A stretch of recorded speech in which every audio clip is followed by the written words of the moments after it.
Hi, I'm Professor Green, and today we'll be talking about Chapter 12, Delivering Your Speech. Let's go ahead and get started. So, we'll be talking about five sections to this chapter. The first part will be methods of delivery. Then, we'll talk about the vocal aspects of delivery, then, the nonverbal aspects of delivery, preparation, practice, and delivery, and then delivering your speech. Let's go ahead and hop into methods of delivery. So, there are four basic methods of delivery. First is the manuscript style. So, this is where you are reading the text of a speech word for word. Sometimes this is useful, right? You will often see the president doing something like this, something where you have a lot of sources, a lot of data, something that you want to make sure uh, that you read word for word. But this is not uh, the most highly recommended style. This is not the highly recommended style either, the memorized style. This is where speaking is when the manuscript is committed to memory and recited to the audience verbatim, otherwise known as word for word. We don't recommend this style because memorizing a speech takes up brain capacity, and we want to use that brain capacity more for your delivery, for being more spontaneous with your audience, for reading your audience, for being able to use effective pauses, etc. There's a lot more that goes into the speech than the actual words. So we want to shy away from a memorized style for the most part. We also want to shy away from an impromptu style. This is theoretically an impromptu speech is made up on the spot, right? It's unprepared and unrehearsed. Often ceremonial toasts, grace before meals, an acknowledgement, an introduction, offering thanks, and so on fall into this category. Yes, throughout your life, you will be hit with an impromptu style speech. But if we're asked to give a speech ahead of time, we want to make sure that we prepare, right? So that we outline, we create the introduction and conclusion, we come up with our visual aids, etc. So we look prepared and we have rehearsed our speech. So again, this is not a style that we recommend. The fourth style is the style that we do recommend. This is called the extemporaneous style. This is sandwiched between the memorized and the impromptu delivery styles. You'll find this extemporaneous speech style. For this style, the speech is not completely written out, and it's usually delivered with keynotes for reference. In this course, we take you through how to write your introduction and your conclusion and to memorize those pieces, but only those pieces, right? The body, your 2 to 3 main points. There, you're just using keywords and key phrases to help prompt an idea in your thought to help you deliver the speech. So, we highly, highly recommend using the extemporaneous style for any type of speech that you might be asked to give. Let's go ahead and hop into the vocal aspects of delivery. Here we have a handful. So there are five. Let's talk about articulation. This is how well and correctly we form our vowels and consonants using our lips, jaw, tongue, and palate to form the sounds that are identified as speech. I'm a huge proponent of articulation, right? So often we mumble, right? Has anybody ever told you that they can't understand a word that you're saying, right? That's because you're not articulating. As perhaps I've mentioned in this course already, I grew up with my dad who was hard of hearing since I was about age 10 or 12. And so he's been wearing a hearing aid for about 40 years. And it was really important that at the dinner table, I articulated my words. Otherwise, I wouldn't be heard. And so I'm so passionate about it because there are so many people out there who are hard of hearing, or we have different dialects or different ways of speaking as we'll go through. And so it's just so, so important that we pronounce every single word in our sentence clearly and articulately. Let's hop into pronunciation. This is proper articulation given applied to a given word, and that's it's that word's pronunciation. The pronunciation includes how the vowel and consonants are produced, as well as which syllable is emphasized. So you might think that this is pretty straightforward and pretty simple. That especially if you're a native English speaker, your pronunciation is quite good and you don't have to think about it. But you will find in your speeches there are certain words that are new to you. Perhaps that is a medical term that you want to talk about that you're not familiar with, or perhaps there's a foreign word that you want to include that you want to make sure you pronounce particularly well. One one source that comes up time again in student speeches is they want to cite the source from a clinic in Minnesota. Anybody's familiar with the Mayo Clinic, right? Mayo is pronounced just like you pronounce mayonnaise, but so often people don't say Mayo Clinic, they say something like Mayo Clinic. And then your credibility starts to go out the window, right? Because then maybe you're using that source, but you're not very, very familiar with their work. So if you have any new words or new sources that are not familiar to you, please use Google to find out the correct pronunciation. You can put into Google a word and ask it to pronounce it back to you. So I highly recommend finding out the correct pronunciation of any words that you're not familiar with. Great. And so now the third part of vocal aspects of delivery is called accent, dialect, and regionalisms. So this is, I think, something again that we want to be aware of. In the book, they say that here an accent refers to the degree of prominence of the way syllables are spoken in words, as when someone from Australia, for example, says the word under, right? Whereas here in the US, in North America, we say the word under. A regionalism is a type of expression, as when someone says the dog wants walked, right? Instead of the dog wants to go for a walk, right? If I were to say the dog wants walked here in California or most of the US, we wouldn't necessarily know what that means. And the third part of that is dialect. So dialect is a variety of speech where one is distinguished from others by grammar and vocabulary. And the example that they give in the book here is in Pennsylvania, you might hear people say that they're going to, quote, red up the room, which means to clean up the room, right? And that's even in certain parts of Pennsylvania, right? I went to undergrad in Philadelphia, and I have never actually heard of that saying. So you really want to be careful about using um, uh, phrases and terms that might be particular only to your area. And again, if English is not your native language, then you want to make sure that your pronunciation is clear. If you have an accent, and again, not using anything that could be considered a dialect. So let's hop on now to the fourth section of this slide, vocal quality. This is the vocal quality of its timbre, uh, its distinctive tone and texture. It affects your audibility and it can affect the articulation.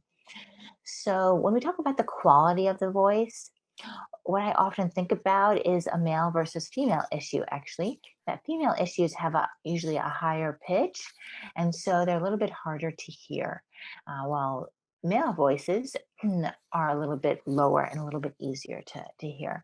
So just the fact that you might be a male or a female, your quality of your voice might be different. And we'll talk more about pitch and inflection in the last bullet point here. But let's finish up vocal quality. It talks about its timbre, the distinctive sound, right? So everybody has a different sound to their voice, their texture, and how this affects your audibility and the articulation. I really like it when people use vocal variation. So what that means is that they don't speak all monotone. And this happens when people get nervous or they are just not aware of what vocal variation is. But vocal variation is all about, right, changing how slow you're talking, to talking really, really fast, to talking really high, or talking really low, or to whispering, or talking really loud. So all those things help to keep the audience's attention. So in this course, I really ask people to really focus on their vocal variation. So let's hop on to the fifth topic within this slide. That's the pitch and your inflection. The pitch is the highness and the lowness, as I've mentioned, with females and males.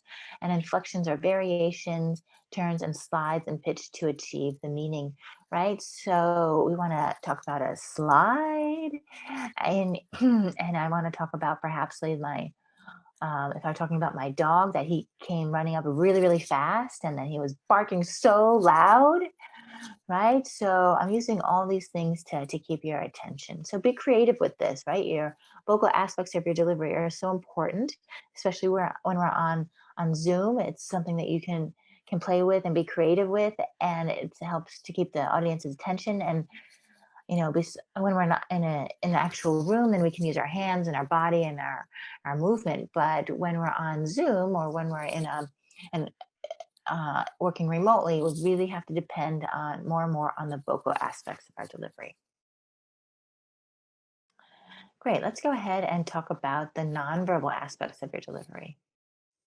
The first thing is your personal appearance, right? Here, the golden rule is to dress appropriately for the situation. As I mentioned before, I'm a professor and I'm a teacher, so I dress professionally. But if you were here talking about your job working at Subway making sandwiches, maybe you would wear your uniform or as another type of costume. If you're talking about potentially cannabis and the effectiveness of marijuana, maybe you would wear a T-shirt that talks about that. So you can be creative, but dress appropriate for whatever it is your topic is.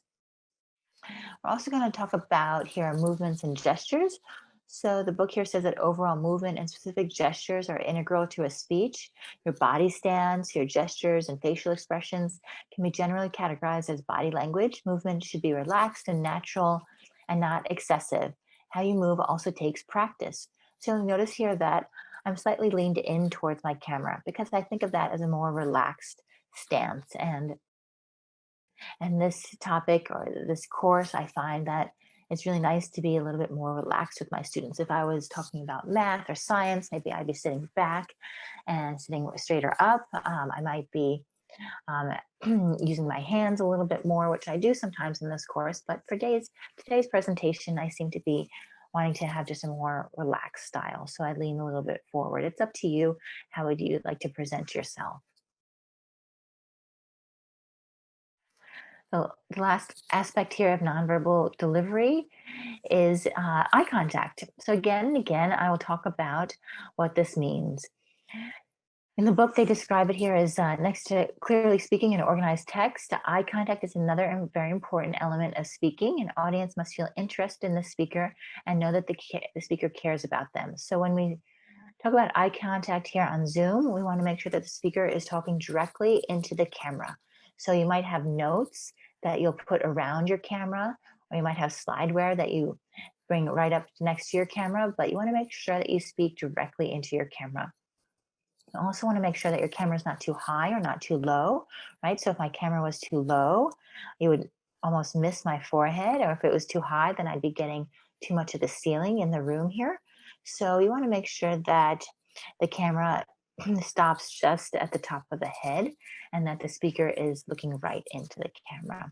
If you were in a room, you would want to be looking into the eyes of your audience members. Sometimes you feel a little uncomfortable with that, so they might look towards the back of the room and make it appear that they're looking at the whole audience. It's up to you, kind of what makes you feel most comfortable, or look into the foreheads of your audience members, but don't look down, right? And don't look to the sides and don't look at your notes too much to be reading, right? But the most important thing is that you want to create some eye contact with your audience. The next section here is preparation, practice, and delivery. It's broken into 3 different sections. The first section here is preparing your notes. Once you've created a comprehensive outline and have thought through your speech, you should be able to create your note cards or whatever you might be using, such as notes on your computer or an iPad. Very often, before I hop on to the next point, but very often people print out their keywords and then they tape them up next to their camera. The next piece of preparation, practice, and delivery is rehearsing the speech. So rehearse in front of a mirror if needed. There's some students who record rehearsal speech so they can get a real sense of what the audience will hear. If you are using presentation aids, rehearse with them for timing and familiarity. So you only have to glance at the screen or the easel. Time the speech to be sure it's within the assigned time, right? Really important because sometimes we think we're within the assigned time, but we're under or over. Also, when we deliver our speech for real, very often people will keep their cell phone nearby with their timer on it. So they will then know exactly where they are within this speech. You can also use a kitchen timer as well. And the last piece of preparation, practice, and delivery is managing stress, right? So, stress physically causes muscles to tighten, often includes your vocal cords, right? So, this raises and often limits the vocal pitch of the speaker under stress. The tempo of the speech may also be affected. So, if people are nervous, they talk really, really, really fast. We want to slow down the speech. And novice speakers, as I said, tend to rush through it as they want to get it over with. So, as we'll talk more about in this course, right, effective pauses are super, super effective, right? And so you want to practice that and make sure that you deliver your speech as confidently as possible. Let's hop into delivering the speech. There are 9 small factors that we talk about when we think about delivering our speech. You want to approach the podium as you rehearsed. If you're doing it live, and when this converts to Zoom, right, we want to share our screen and start our Zoom session appropriately. I always highly recommend, if you're doing this electronically, to ask the audience if they can see your slides and if they can hear you, right? Because you don't want to start your speech and they're missing what it is that you're saying. You want to stand with a confident posture. You want to deliver your brilliant opening, right, as you've rehearsed and practiced and also memorized, right? As I've mentioned in this course, we memorize our introduction and our conclusion. You want to visualize that, realizing you're a hit with the audience. You also want to breathe, right? So don't forget to take deep breaths before and during your speech. You want to also have an opportunity potentially to spontaneously interject a humorous observation related to your topic, right? So this might be relating your topic back to somebody else's speech or something else that's going on in the room. So it's always nice to kind of break the ice with a joke at the beginning of your speech if that works for you. Make all your points without hesitation, as we talk about a lot in this course, right? With no ums, likes, or ahs. We want to deliver your brilliantly prepared conclusion, right? As we said, we try and memorize the introduction and the conclusion. And also, we want to leave the podium to thunderous applause, right? So we visualize that we're going to be successful. Great. And so those are all the sections of delivering. Let me know if there are any questions. Again, this is Professor Green, and this is a chapter on delivering your speech.